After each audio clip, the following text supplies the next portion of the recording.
The Just Basketball Show is back. Wes Goldberg. I've got a cold open statement and then a cold open trivia question for you. Okay. All both related to the great state of Utah, where I just was. All right. I quite enjoyed Utah, I will say. That's a good preface. Number one, I do understand why NBA players are not the biggest fans of Utah.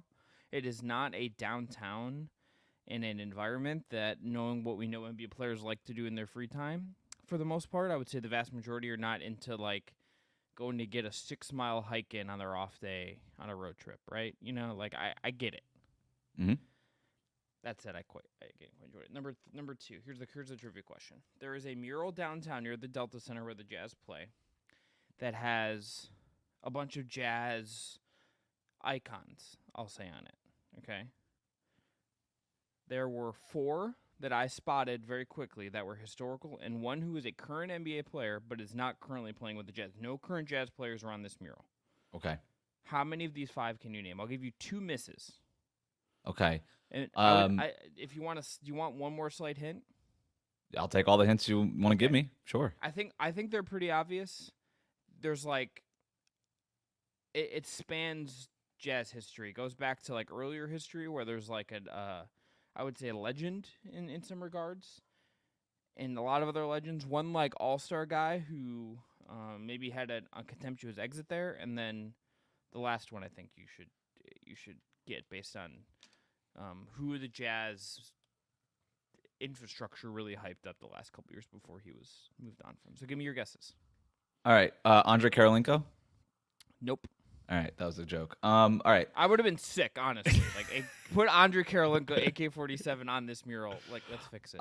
Malone and Stockton.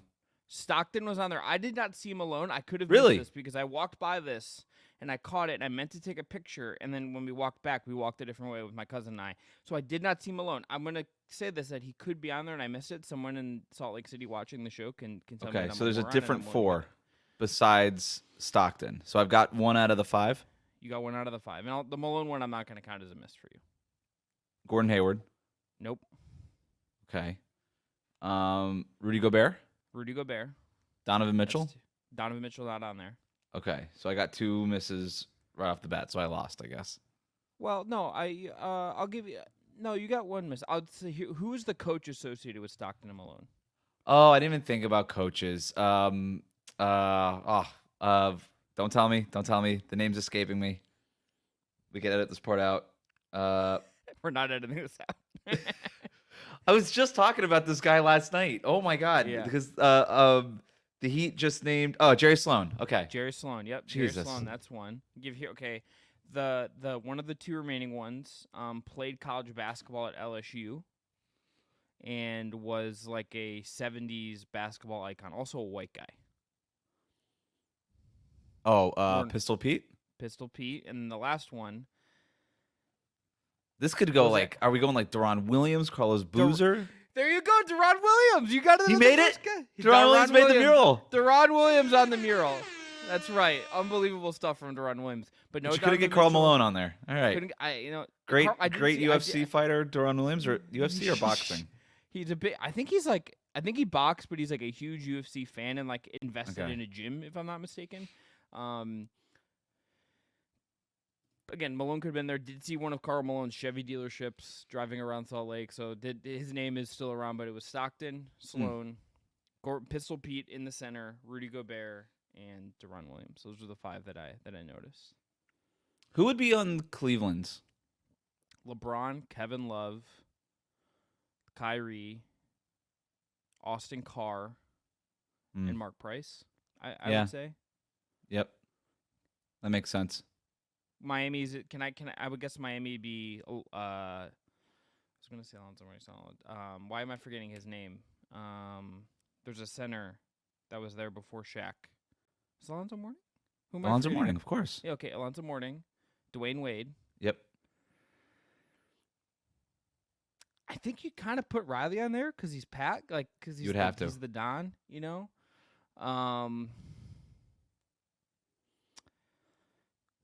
I mean, it feels hard not to put LeBron on there, to me. Yep. You kind of have to, I think. Like, arguably the greatest player of all time, who won 2 titles in 4 years.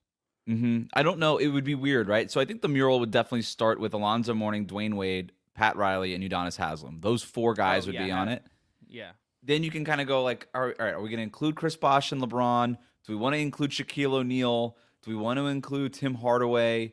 There's a couple of different guys that you can go, like, even like if you really want to go old school, like Glenn Rice, like from the earlier 90s, and you can kind of go those names. But there would be like a really easy 4 with Zoe, Wade, Haslam, and Pat Riley. You could also maybe throw Eric Spoelstra on there, even though he would probably like jump off a bridge before they let him paint a mural of him. But yeah. I think it's LeBron or Jimmy Butler for spot 5 would be my. Oh, and of course Jimmy Butler. Yeah, I was thinking of guys that were like not on the team anymore. But yeah.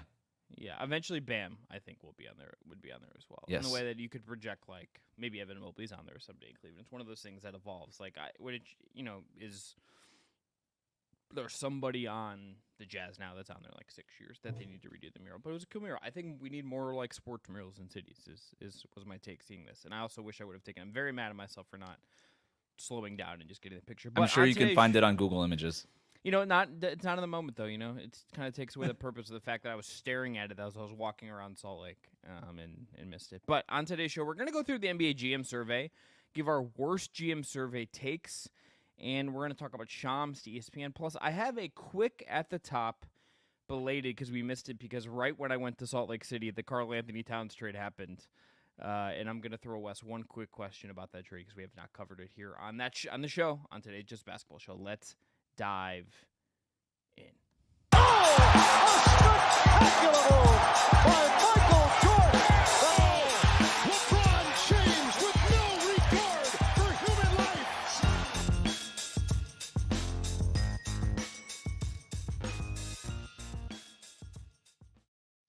What is up, everyone? Welcome to the Just Basketball Show. I am Chris Manning. That is Wes Goldberg. If you haven't already, please subscribe, rate, and review on your podcast app platform of choice.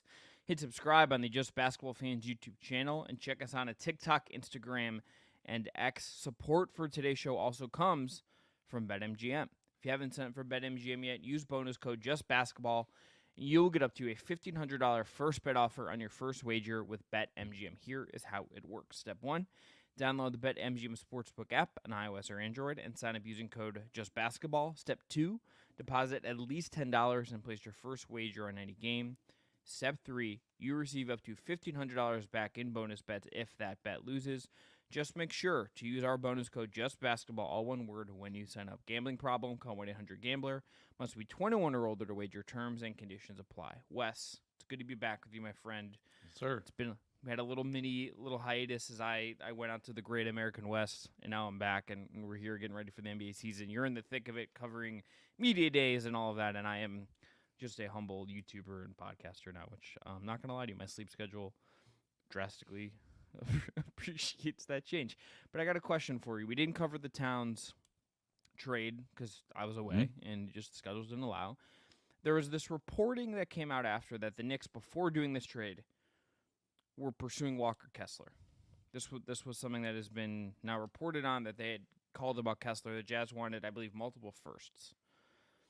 Danny Ainge asking for multiple firsts, not a surprising anecdote to learn about trade negotiations involving whatever team he's working for, which now obviously the Jazz. If there's a world where the Kessler price was more reasonable, let's say like a first, something like that, would you have preferred to go the cheaper Kessler route or go all in on the Towns high-end, all-star caliber play here?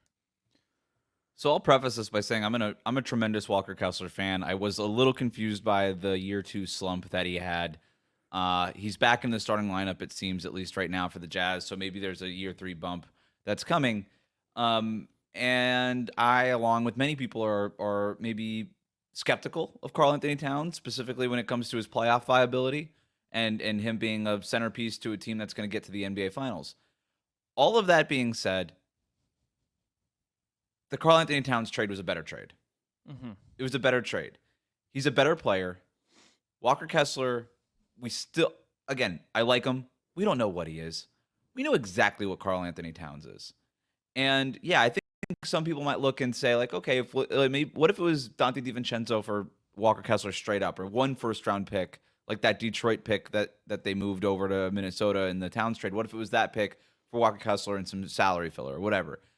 Yeah, that adds some depth. That adds, and you're not subtracting depth. But I do think that sometimes we get a little bit too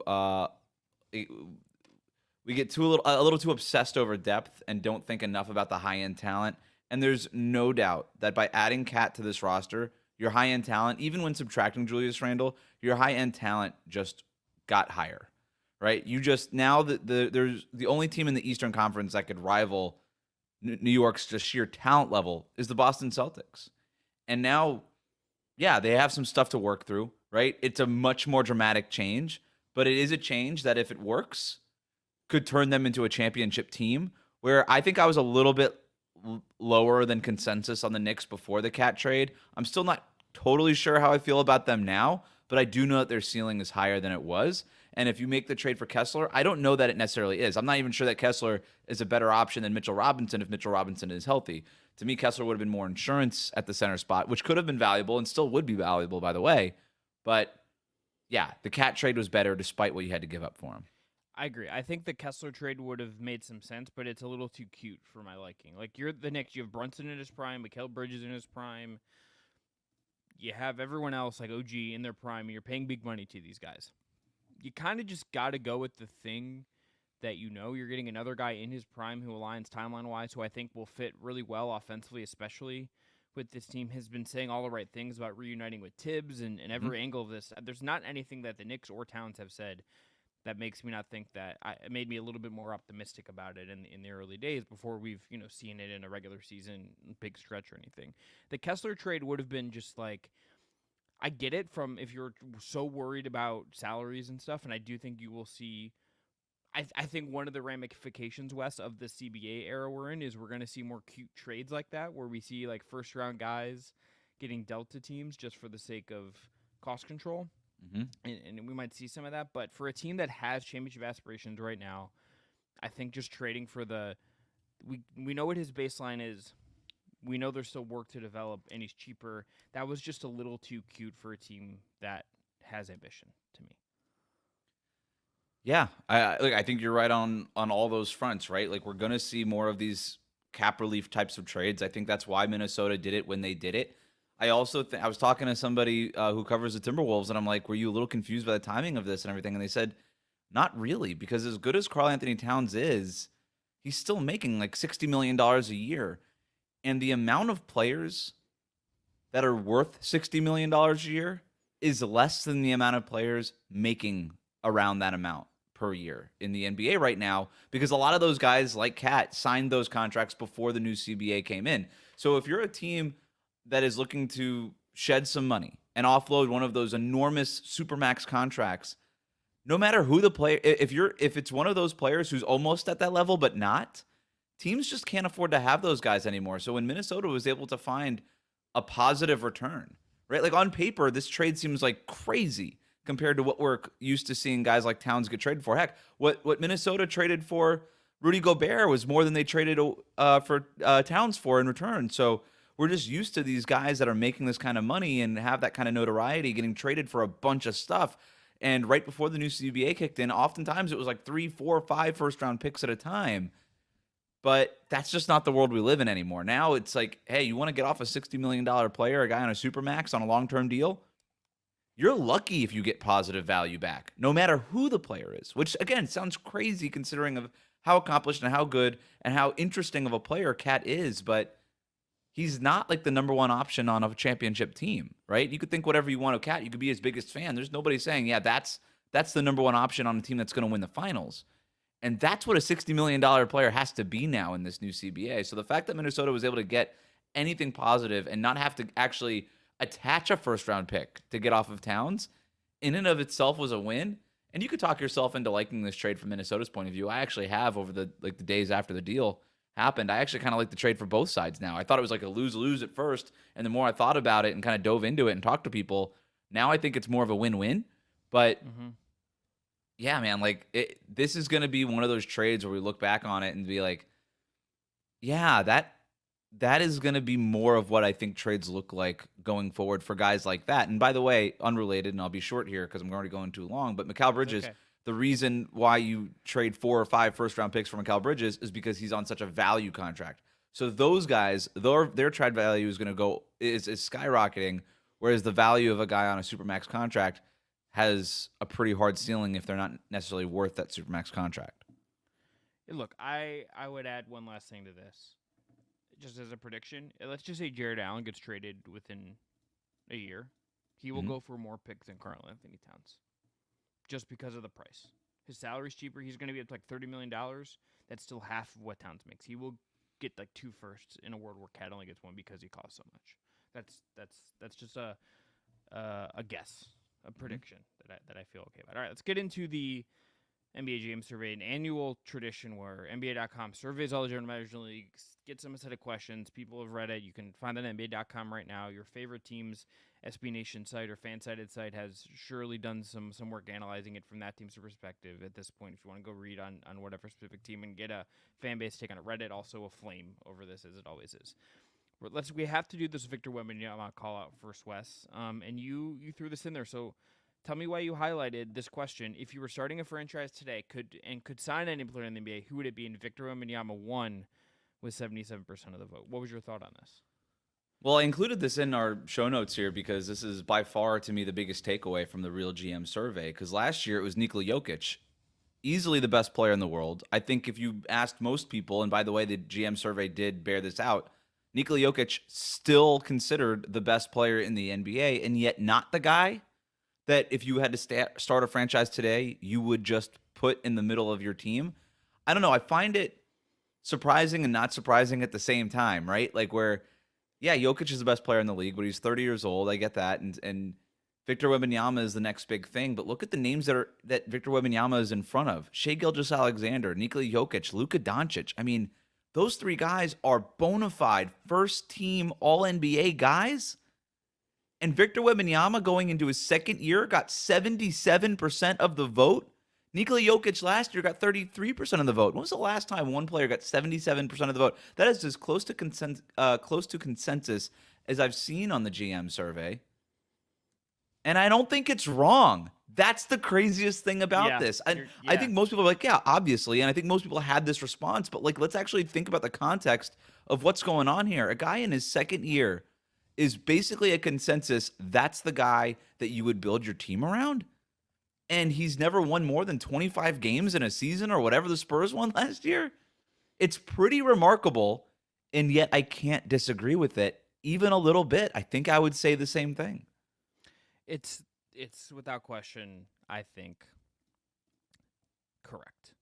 Right? Like, I was almost surprised it wasn't 85%, if I'm being entirely honest with you. Yeah. Like, it just feels like everyone in the league knows how good he is. Everyone in the league already is, he's favored to win Defensive Player of the Year. I think everyone has kind of expect him to be, if not the one of the most dominant defensive players in the league this year. At center, the most valuable defensive position in the league in year 2. He acclimated, I think, about as well as you could have wanted him to 82 games and the physicality and everything last year in a suboptimal talent circumstance in San Antonio. It wasn't like he came on a team loaded with other really good players. It was kind of a mess in a lot of ways down in San Antonio. It's why they picked high again this year. It's why there's, I think, a lot of excitement over them going and getting some veterans in Chris Paul and Harrison Barnes. I'm also just surprised, Wes, that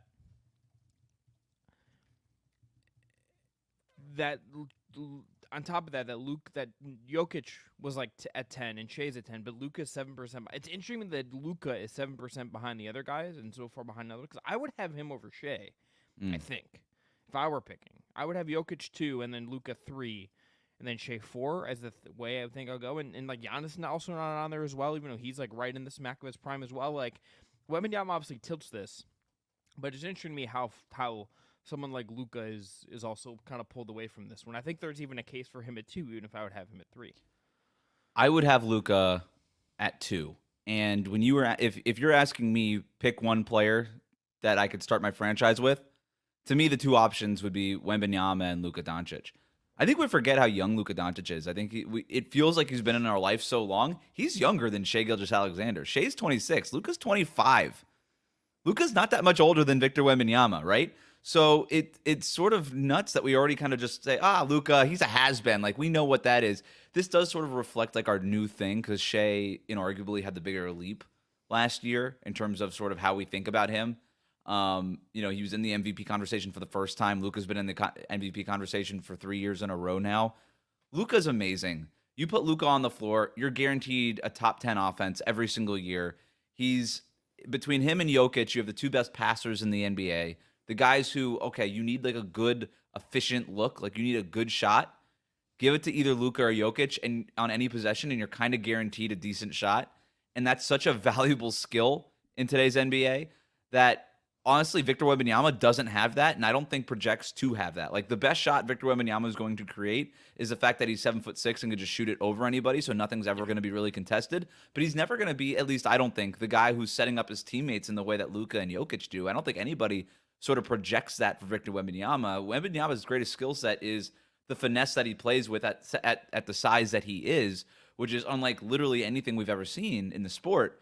And so in terms of like this unique thing and what he could be defensively as a ceiling raiser and as a floor raiser, like all these things, like I'm not doubting it.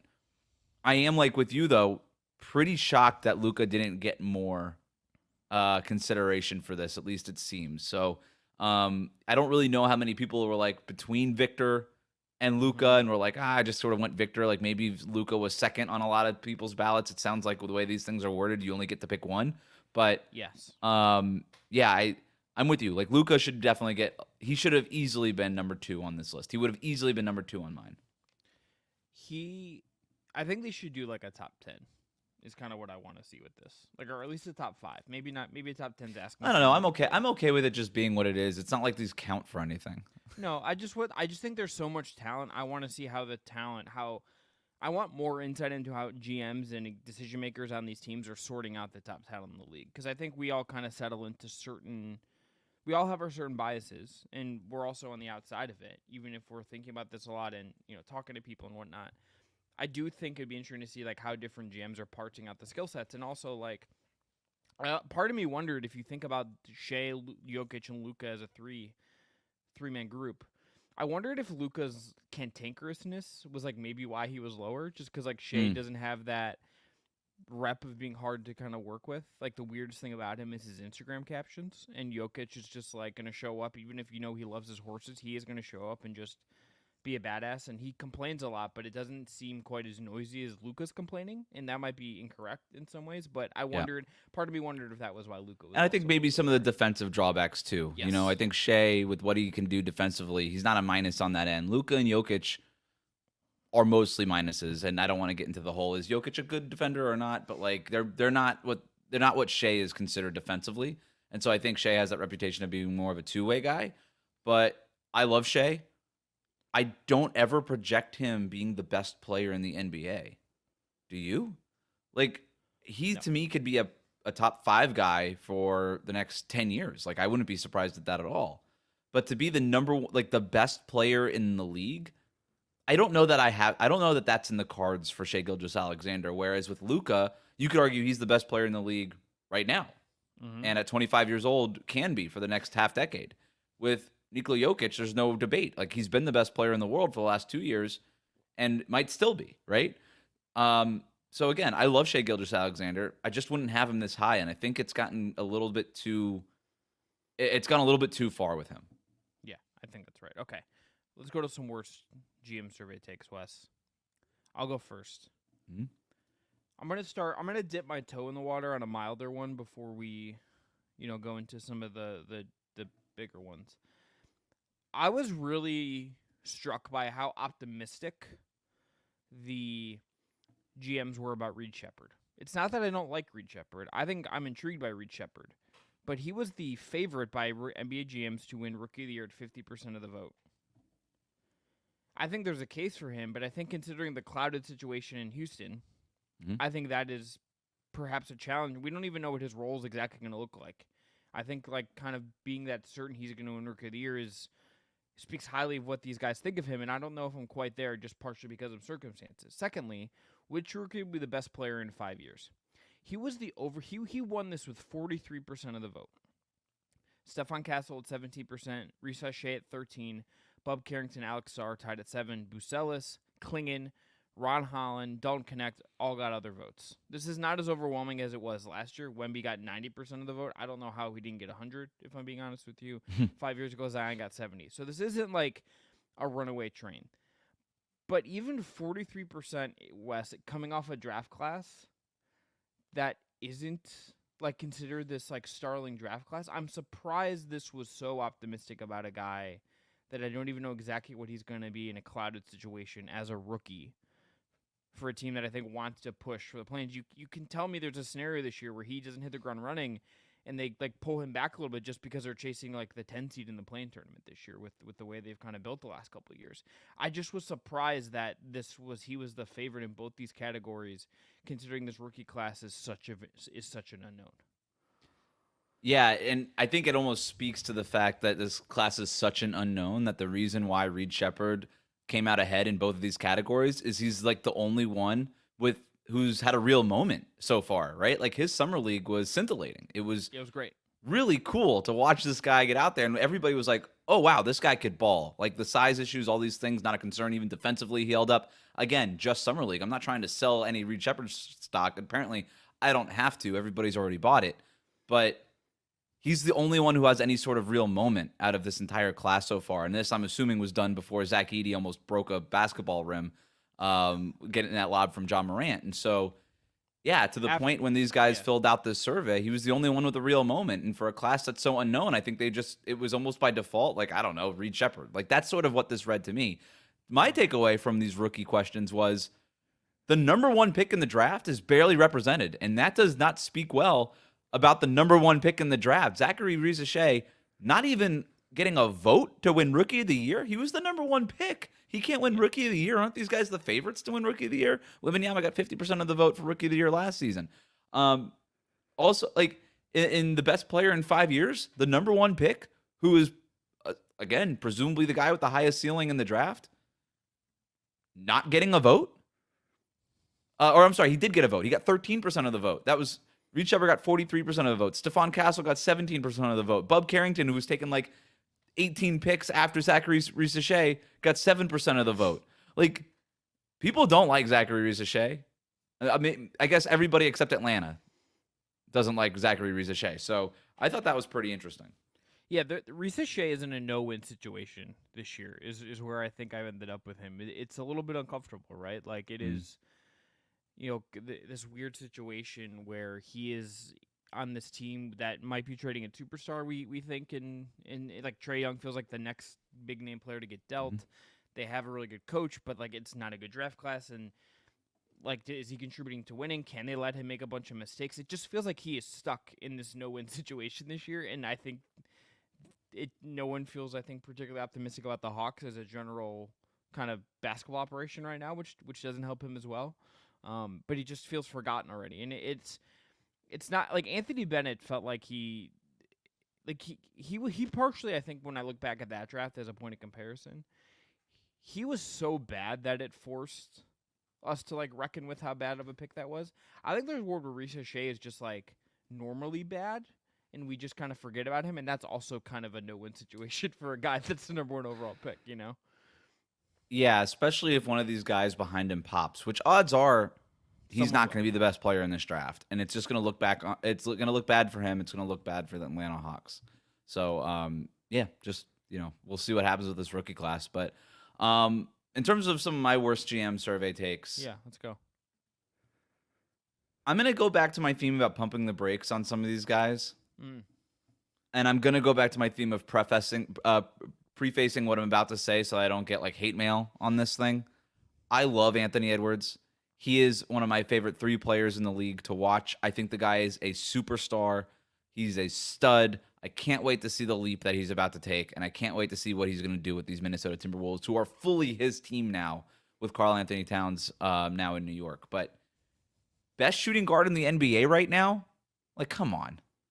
Are we just forgetting Devin Booker?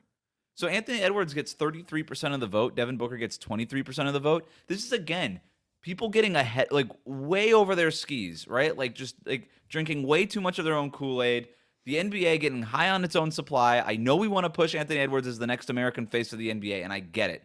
He is not better than Devin Booker right now. Come on. Devin Booker averaged more assists last year, more points last year on better percentages, true shooting, efficient shooting, field goal percentage, three-point shooting percentage. I can give you the raw stats. I can give you the advanced stats. I can give you dunks and threes, EPM. Devin Booker grades out higher on all of it. And by the way, when you watch the games, if you watch all of the games, and I know Minnesota had a better season as a team than Phoenix did, there is no question that Devin Booker was the better basketball player last year than Anthony Edwards. And if you ask me who the better basketball player right now, and from what I understand, this NBA GM survey for these questions is not a projection of later in the year or next year or anything like that. It's right now. Right now, Devin Booker is the best shooting guard in the NBA. Come on, let's give this guy some love. I'm here for the Anthony Edwards ascension, but it hasn't gotten to the point yet where he's the best shooting guard in the NBA. It's probably going to, and it might very well get there by the end of the season, but that's not what the survey is asking. Right now, Devin Booker's the better player. Look, Booker won this with 63% of the vote last year. Mm-hmm. He was the overwhelming guy last year. This is also like a weak shooting guard era, so like I get why, there's really only like a couple options. We also have like Shea, who got votes at point guard, Steph that got votes at point guard, Luka Doncic, who got. It's not just a weak era of shooting guards. It's almost like we don't really know what shooting guards are anymore. It's kind of got the same issue as power forward. Not interrupt you, but continue. No, that's perfect because there's like two guys that fit the traditional mold. It's like also Donovan Mitchell not getting a vote's weird.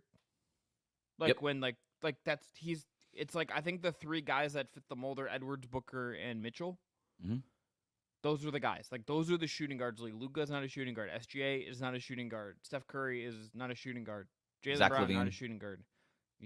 Okay, I would give Derek White who got a vote. Derek White getting a vote and Donovan Mitchell is just like, what the fuck are we Derek doing? White got a vote for best shooting guard? Yes. We really need to cool it on this. Like Derek White's good. I would give him a vote over Zach Why LaVine. can't we just this is the problem that I think and you know what? This makes me feel good because I thought this was just like an NBA Twitter thing, but apparently like GMs or their assistants are doing the same thing where we're not allowed to just be like, hey, this player's really good. We have to go so fully like, no, he's actually so good that he's underrated and he might be the best shooting guard in the league. Actually, you know what? He should be an all-star. Derek White shouldn't be an all-star. Let's stop it. Let's get out of here. He's an awesome player. Like, oh my God. Like it's crazy. We can't just like have nice things anymore. Yeah, that's the funniest position vote, I think. Like the point guard vote, pretty normal. Powered forward vote, pretty normal. Center vote, pretty normal and straightforward. And then shooting guards, which reflects the position, is just like, what if we gave Derek White and then 4 or 5 shooting guards votes? The power forward one was a little weird because you've got Giannis and KD, who are at this stage in their careers are definitely power forwards. Yeah. Also receiving votes, Anthony Davis, not a power forward. Draymond Green, come on, what year is this? DeMontis Sabonis, not a power forward. Yeah. Jason Tatum, sort of a power forward, but got all the votes for small forward, so that's a little weird. Victor Wembanyama, I guess if you only watched the first 15 games of last year, you would consider him a power forward, but newsflash, he's a center. Very strange. Yeah, weird positions.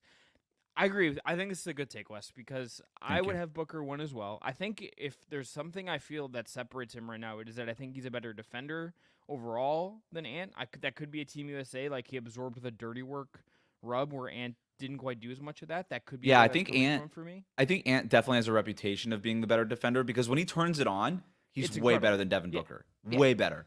But he doesn't he's operating at like 30%. He's like idling defensively more than Devin Booker. Devin Booker definitely gives more effort more consistently. Mm-hmm. And so I think probably net they're both about the same. And so the difference defensively is almost negligible. Although I will like Anthony Edwards, when he wants to turn it on, is all NBA caliber defender, but he just doesn't turn it on to that level as much. Yeah, and I'll take the consistency over the turn it on guy. I'll take the consistency as a bet more than the turn it on guy. And Anthony Edwards will be the better shooting guard. Again, it might happen a few months from now where he's clearly the better shooting guard, but I just don't think right now you can say it. Booker also a better creator, I think, is way better. Yeah, way better. Yeah, he's an awesome passer. He doesn't have a Mike Conley not training wheels, but like support system with him. He is the point guard for the Phoenix Suns. He's also a better scorer. Yeah. Like he's a better 3-level scorer. Like Anthony Edwards gets to the rim, dunks. Occasionally he's got that mid-range thing going. Sometimes he doesn't. Occasionally he's got the 3-point shot going. Sometimes he doesn't. Devin Booker always has it going. Yeah. It's It's tough. All right, let's go to the next one for me. My last one here. The Boston Celtics. I also have the Boston Celtics as favorites to win the title, Wes, but they are overwhelming favorites. And this 83% of GMs in the survey picked Boston to win the title. Oklahoma City at 13%, Dallas at 3%. Those are the teams that got votes for this. Last year was Boston and Denver tied at 33% apiece. Again, I want to say I think Boston is the favorite. If I had to pick a team today, I would probably pick the Celtics, and we're going to do predictions, in a week or so, and I'll have to be on the record with something. But I don't think 83%, that overwhelming, and only 3 teams overall getting votes to win the title reflects the state of the league that we're in. I think the league is parity. I think the league it's harder than ever to repeat. I think the East is better than it was last year. I mean, Boston, New York, Philly, Milwaukee, Cleveland, Orlando, Indiana as a top 7 is really damn solid. The West even better. You're telling me that there's not a chance that like Denver or the Minnesota, even after all this somehow gets to the finals, or Phoenix figures it out and gets there's a lot of opportunity for teams that aren't the Celtics to get to the finals and win. And I just don't think this being that weighted in Boston's favor reflects how open the league is to some degree. They're treating the Boston Celtics like they're the Kevin Durant Warriors right now, right? This is the kind of numbers that the Warriors got at their peak. And I'm not even necessarily saying that it's wrong, because the Celtics on paper, like their net rating, all the advanced stats, whatever, they were being compared to those Warriors teams this entire run. But I think you're right on this. Like if the GM or if the NBA has manufactured parity, which make no doubt about it, like they have absolutely manufactured parity. Nobody's repeated since those Warriors. And Wes, we didn't do media day stuff, but like every media day quote that pretty much every GM or president of basketball operations that I saw talk about the current NBA, they talked about parity in some way, and they talked about how the aprons have sort of created like very hard roster decisions. Like that's just the world we live in now. It's our reality. There were 5 teams last year that got votes to win the finals, right? The Celtics, the Nuggets, both with 33%, the Bucks, the Suns, and the Clippers. 3 teams this year. I'm a little surprised at the 3 teams, like the Celtics, the Thunder, the Mavericks. Not saying that they shouldn't get votes, but not a single vote for the Denver Nuggets. Really? Like, I love Kentavious Caldwell-Pope, but we're going to act like losing him takes them off. Like, they were 33% tied as the favorites last year to win the finals, and minus 1 KCP. Now they're not even in the conversation. That, to me, is a little extreme. No vote for the Philadelphia 76ers, who got voted for the best offseason in the NBA. I guess everybody's like, great offseason, doesn't matter. Like, nobody thinks they can win the championship. I guess maybe I understand not the Knicks, because this is probably, again, before. Oh, no, this was after the Cat trade, so everybody's not going to vote for the Knicks, which, again, it's fine. But Minnesota not getting a vote, if we're all this high on Anthony Edwards and all this thing, I don't know. I thought it was a little surprising that we only went with 3 teams, I guess, that are going to have a chance to win the finals here, which is not necessarily what this is saying, but I was a little surprised that nobody else got votes, and a little surprised, like you, that the Celtics got so many of the votes. But maybe this is also sort of a reflection of the parity, that it's so hard to predict who's going to win the finals that you just sort of go with the default answer. And the Celtics were just so dominant last year by such a large margin that you're just like, I don't really know, but I'll just write the Celtics in anyway. And I honestly don't know that this 83% actually reflects the amount of the conviction that the NBA actually has in the Celtics repeating. Yeah, I just think if I were not, obviously, I think I just am surprised more people didn't be like, okay, I'm just gonna pick someone else because I think this open. Because I agree with you, everything about Boston, super optimistic, reasons to be really excited. There's also just a world where Porzingis never gets healthy and Horford looks really old, and they're just noticeably weaker, and that's a really weird. That just ends up being this bizarre place for them to be, And it's like you're not repeating if a couple little things go wrong, and everyone else has good health this year. The luck could break the opposite way, and then you're kind of screwed. Yep. All right, Wes, what's your last one? What is my last one? I'm looking through my document right now. What was the last one that I had? You put defensive team. Okay. Yeah. So again, not to just go anti-Celtics here, but which team is the best? We know you're a Celtics hater. It's okay. We understand. I don't know why anybody would accuse me of that. I only live in Miami and grew up a Miami Heat fan. Yeah.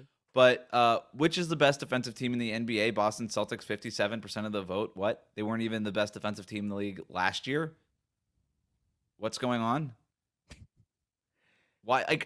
They're going to be top 3 or 4 or 5 defensive team in the league, no question. Like this, Sure. They have the personnel, Drew Holiday, Derek White, Jason Tatum, Jaylen Brown. They could sleepwalk into a top 10 defense, right?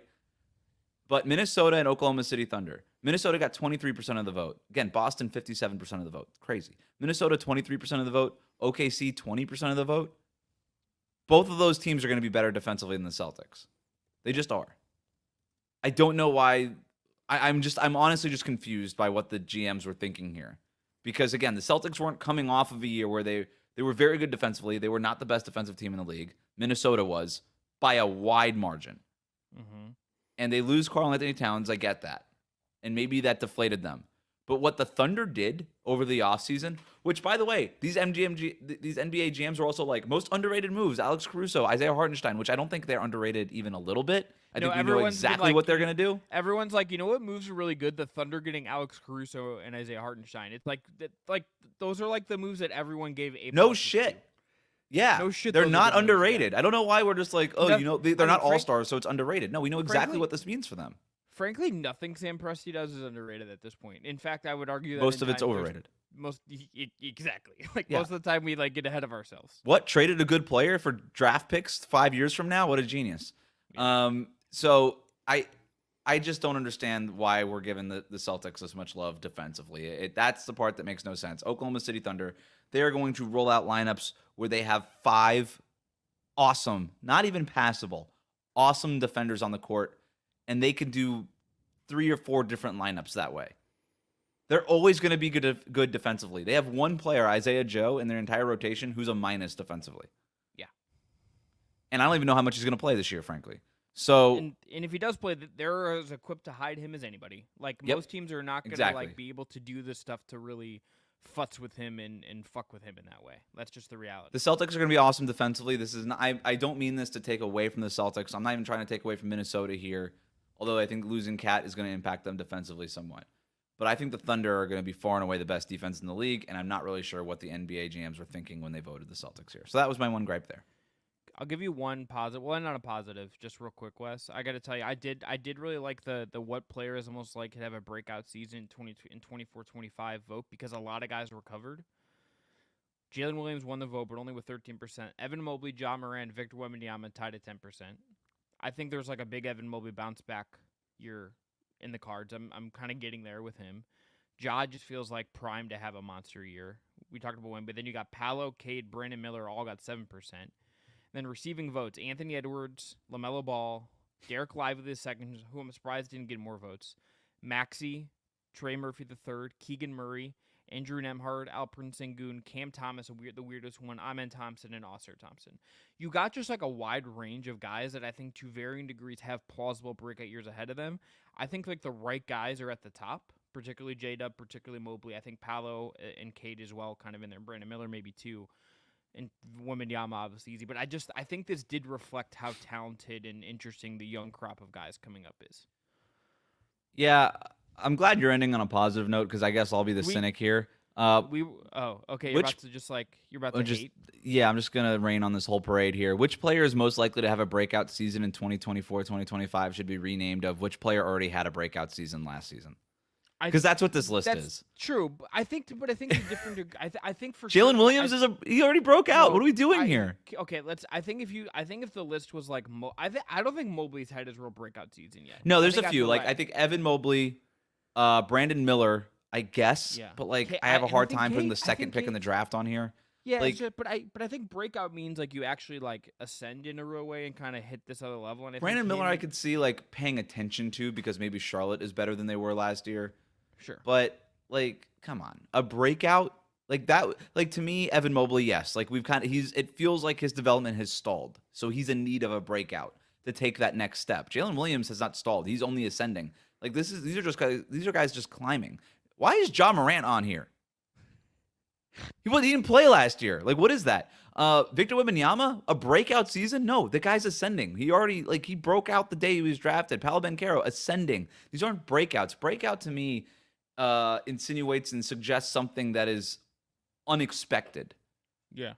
A leap that we don't see coming, right? And I think with this and most improved has just gotten to the point of this guy's really good. We expected him to be really good, and now he's really good. So here's an award for it. Like Keegan Murray, one of the Thompson twins becoming like an all-star. Like these guys, if they got good, are breakouts, right? Like Keegan Murray, Evan Mobley, these are guys that plateaued a little bit last year and are in need of something dramatic for a breakout. But yeah, these other guys, this is a ridiculous category. Andrew Nembhard, why is he on this list? He broke out in the playoffs. It already happened. Stop. Yeah. Tyrese Maxey literally just won most improved. Why is he getting votes for this? That's true. Those are good takes, Wes. I respect where we ended. They were right last year. Last year they named Anthony Edwards, and they were right about that. Well, that was also like the most obvious one. I think sometimes like the obvious. I sometimes wonder, even though these are anonymous, I do, Wes, wonder sometimes how often these GMs just don't want to like not be someone to think they're the one saying something like a little bit outlandish. They need to make sure that they're telling them that all this is anonymous. Also, I'm not sure that any of the GMs actually filled this thing out. I'm sure there's a few, like the newer GMs are like, oh, this is kind of exciting. I always wanted to be somebody who voted on this. But they're probably handing it off to an assistant GM or an intern or something, but whatever. And reviewing it like, yeah, it's possible. All right, big media news.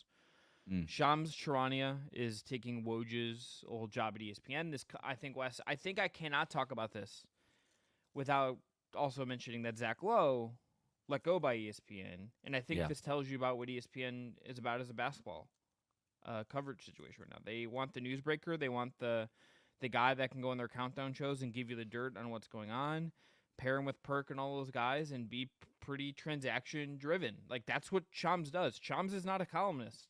He is a newsbreaker. He does not write features. He does not analyze the game in any real way. Like, what he does is get you information. A ton of value in that. But I think him, like, just immediately stepping into Woj's old role and being their news guy now, it makes a ton of sense for what ESPN is now. And to me, that's the most interesting part of the story. I think it just tells you, like, what ESPN is going to offer you as far as basketball coverage in a lot of ways. Yeah, I mean, this was a no-brainer hire, right? I don't question hiring Shams to replace Woj. I question having the position. Yeah. Right? Like, why is this the job? The fact that there was an opening here for ESPN to sort of lead the way and just say, you know what's not that important? Breaking news. It's just not as important today. What's more important is analyzing the news. We want to be the place where you come for a reaction to the news, not the place that breaks the news 30 seconds before everybody else has it. Somebody else is going to do it. There's a market inefficiency here, but they didn't make that decision, right? Because here's the thing with ESPN, and what I learned after they laid off Zach Lowe and some of the other decisions that they've made in recent years is if you're not tied directly to the broadcast, they see no value for you. They see no value for you. I saw a lot of people when Zach Lowe got fired say, how could you do this? You just paid $2 billion for rights to the NBA. How could you lay off your best NBA writer? And I'm not defending laying off your best NBA writer. I think it's ridiculous what they did there. But I understand it in terms of what their strategy is. Zach Lowe was not tied to the broadcast. He had nothing to do with the media rights deal, right? They have Kendrick Perkins on TV while the game is happening. You could put Shams. You used to have Woj. You could put Shams on TV during the broadcast. It's why they pay so much for the Peyton Manning cast as a second thing. Right? I don't know if anybody actually gets any value out of that, but it's a value add to the thing they spent all their money on, right? They're investing in the thing they spent their money on. They're doubling down. That's all the ESPN cares about, is if you're directly related to the broadcast of the game while it's happening, you have value to that company. And if you don't, and if you're not, you don't. And Zach Lowe didn't. Yeah. And Shams does. And Shams' job now is to be on his phone on the TV show. When you lost Adrian Wojnarowski, you lost the guy on his phone during the TV show. And I'm being a little facetious about it, but I don't like that's the value. You're watching NBA Countdown or whatever. You're watching the broadcast and you're like, oh my God. And you see Woj on his phone. You're like, what's he about to say? What does he know that I don't? And what's he about to share with me? And if you don't have that guy during your trade deadline broadcast, during your NBA draft broadcast, during your countdown episodes for like 2 months around and before the trade deadline, all this stuff. If you don't have that guy who's just sitting there on his phone, ready to break news the moment it happens, you don't have any suspense on the TV show. And it's the one thing that gives like these pregame shows and postgame shows and event coverage shows like that live sports aspect is I don't really know what's going to happen next because that dude sitting on the set just staring at his cell phone knows something that I don't, and he's about to share it with me. And that's Shams' job, is to sit there on set on his phone. The other part of this that I want to note here, there's two things about this. Number one, I thought it was really interesting to read, at Alpha Announcing and in Puck and whatnot, that ESPN was maybe looking at like Jeff Passan or Adam Schefter, like just taking this over, which I thought was kind of bizarre, in a lot of ways. I just don't like that would be such like having to build those relationships in a whole new market when you're doing this other stuff just felt like kind of crazy to me, but I get like why you might try to like control cost with internal. Pat McAfee's role in this also is just like one of the most like glaringly things. Like Shams had been on Pat's show, which is like a huge deal for ESPN. Pat's like the biggest star at ESPN right now. Woj never was. Wendy's been on there. Wendy's friendly with him as well. But Shams was like a guy that McAfee has had on. McAfee had said, "It's like what I may or may not have sent that message to a couple people." So Wes, I think on top of the game stuff and everything you said, it's like they can throw Shams on Pat McAfee all NBA season and get a lot of value out of it and expose him in a way that Woj, maybe wasn't quite as comfortable in that world. They chose Stephen A. Smith. They chose Pat McAfee for their daytime programming. They don't want they don't want the analysis. They have long ago ditched any value on their website, right? And so that's just what they do now. During the day, these strong over-the-top personalities carry their daytime programming. And at night, you tune in for the games, right? They've got the college football package. They've got the NFL. They've got the NBA. They've got important games. They have the games that you want to see at night. So when you get home, you watch your nighttime programming. That's what it's going to be. It's going to be the game, and they're going to hire people that it could be associated with the game day coverage. It's not a coincidence that Stephen A. Smith is part of their NBA game coverage. It's not a coincidence that Pat McAfee is a huge part of college game day, right? Like even the guys who have like these amazing platforms with their shows or their podcast or whatever are still required basically to do game day stuff, to be part of their live broadcasts. That's the most important thing to ESPN right now. All right, I think we can end there. Wes, you have a personal question for us to get us out of here. I do. So I've got a bachelor party to go to over the weekend. So we're going to call this, we're going to do like a little game of judgment here. Okay. So I'm going to ask you a question, and I'm going to try to, and you're going to try to figure out what I do in this specific situation. Okay. I'm a little concerned, but okay. So I'm part of a bachelor party, and Yeah. I think there's like a dozen guys going to this thing. Okay. And we're going to Costa Rica. Holy shit. And That's my first reaction, is that you're going abroad for a bachelor party. was not my choice. In fact, nothing has been my choice. I am friends with the bachelor. Yeah. But this is like his group of friends that he grew up with his entire life, and it's like me and one other guy are just sort of like added on as like are you late stage adult friends. I don't know. I would be a little bit surprised if I was. Okay. You probably would know by now as well, would be my guess. Probably. Yeah. I mean, the wedding's in February, so I think I would probably know. Yeah, you would know by now, yeah. Okay. So I don't think I am, which is great. Like, I don't want to be in wedding parties. I don't want to be in... I've helped plan bachelor parties. I've been involved in... It's awful. I don't want to do it. So the fact that all this stuff is being taken care of and I just, like, buy a plane ticket and show up is great. So I'm a little add-on to this massive bachelor party. That said, part of the festivities are we get in one night, no plans. Everybody just gets in at their time, and then we just sort of chill and maybe drink at a bar or something like that, and we figure it out. Next day, 7 a.m., whitewater rafting. Okay? Too early. The next day, Okay. zip lining and ATVs in like mid-morning into the later afternoon. Okay. So I get that itinerary, and I'm like, okay, I see the itinerary. Which of those activities do you think I'm doing? You want to just drink. I know you. You just want to have a drink. Which one involves alcohol? Is it the one that you want to participate in? I'm not doing any of that shit. Yeah, I don't think you. I figured you were just gonna find a bar and just like drink. My Sit on the question is, beach. who wants to wake up at 7 a.m. on a bachelor party to do This is- anything? on day 2 in particular, that's just tough. Now, I will. Everybody say knows that somebody goes too hard. Yeah. Maybe a few somebodies go too hard the first night. Yeah, The chance that everybody wakes up at 7 a.m. to go white water rafting, that's an extreme sport. yeah. You Look, can so get I'll a say- concussion. So I'll say this. Depends on how rowdy I think the party is. So like my cousin, for instance, he lives in Utah now. He's like he doesn't really drink very much. He has like we were talking about it. He said like the last time he had a beer before he had one when he was on like a hunting trip in Canada was like 4 years before that. He just doesn't really drink. So like for his bachelor party, he's doing fishing in Yellowstone. So like his thing is like get up early, fish, be outside. Like that's his thing. But like you can't cross mix these like hard activities with alcohol because you're asking everyone to be miserable. I would wake up and if somebody said, "Hey, we can go fishing," and by the way, I'm not about deep sea fishing, renting a boat, having a stranger in a different country, you have to like who speaks a different language, like just drive me in a boat into an ocean that I'm unfamiliar with. Like I'm not doing that, right? And that even came up in the conversation. It was like, "Should we go deep sea fishing one day?" And I'm like, absolutely not, especially with it's hurricane season. I don't know if anybody has realized that. I was yeah. So, Mhm. but like fishing on a lake, I would wake up at 5 a.m. If you told me, "Hey, bachelor party, fishing on a lake," I could bring a cooler of beer. I could figure that part out. I would do that in a heartbeat. Costa Rica is cheap as hell. So I guess I decided to I'm going to be going hiking with another group of guys who are lame just like me. We're not into extreme sports. We're just going to go look at some trees, and my backpack will be full of beer while I'm Hopefully hiking.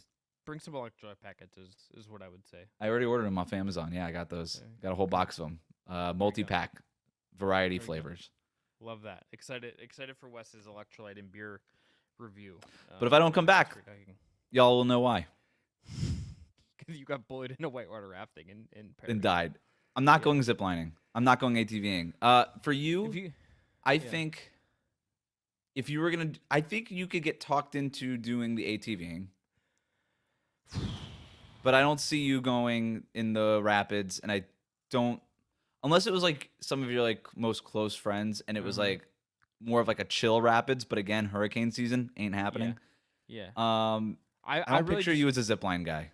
No, I really just would go hiking. I like Yep. generally like hiking it's hard, but it's incredibly relaxing once you get into that mountain elevation area. It is like incredible. I'm for your actually brain. excited for the hiking. That part I like. Yeah. I could do a little bit of hiking before and like a little bit of light drinking before I start doing the real drinking. Sure. Yeah. That seems No. nice. Yeah, you just it's about hydration and carb loading and making Yep. sure your body's like sustained. But I like getting active. I just don't want to do yeah. extreme sports. Does Yeah. that make me a lame person? Maybe it No, does. because if you're lame, then I'm lame, Wes. Because I also would not want to die. I would say if I were to, the one I could be talked into is actually probably the whitewater rafting because ziplining just feels like I would hurt myself, and ATVing I feel like I would hurt myself. So like whitewater rafting, at least like I might have someone in the boat who knows what they're doing. I've done whitewater rafting. I've done ziplining. Like I've done all that stuff before, and I didn't enjoy any of yeah. it. I don't, and I honestly don't understand people who do. I really don't. Like I really don't. It's like if people are like want to leave a comment in the comment section here on YouTube, and be like, "You're crazy," and here's why. Here's why ziplining and whitewater rafting is a magical experience and totally worth your time and money to do, and why it's worth waking up early in the morning to do these things. Please let me know. But I've done them, and I didn't enjoy. And it's not to say I didn't have fun, but I never left and was like, "Yeah, I'm definitely gonna do that again in my life." Sure. That's not a Makes sense. repeating activity. No, I don't think so. That makes sense. All right, we're gonna end there. We'll be back later this week. Eastern Conference over-unders. We did West over-unders, all via BetMGM. So come back later this week for that. I'm Chris Manning. That's Wes Goldberg. Enjoy the hoops. We'll be covering WNBA Finals as well when that gets kicking off because we're gonna get Liberty versus the Lynx or the Sun. So we'll get to that. A ton more coming. NBA season coming. Awards predictions, season predictions, all that and more on the way. Thanks for tuning in. Subscribe, rate, review. Use promo code JustBasketball BetMGM. Get that first bet offer. We'll talk to you soon.